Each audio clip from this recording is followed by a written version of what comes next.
दाबत दाबत करायचं.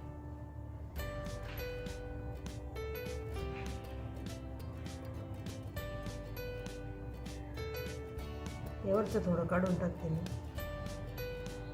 आपला गोळा पिठात बुडवून घेऊ आपण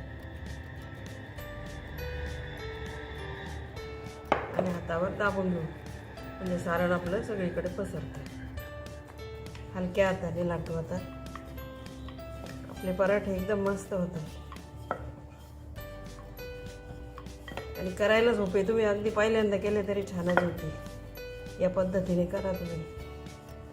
एकदम नवीन पद्धतीने सारण केलेलं आहे आपण.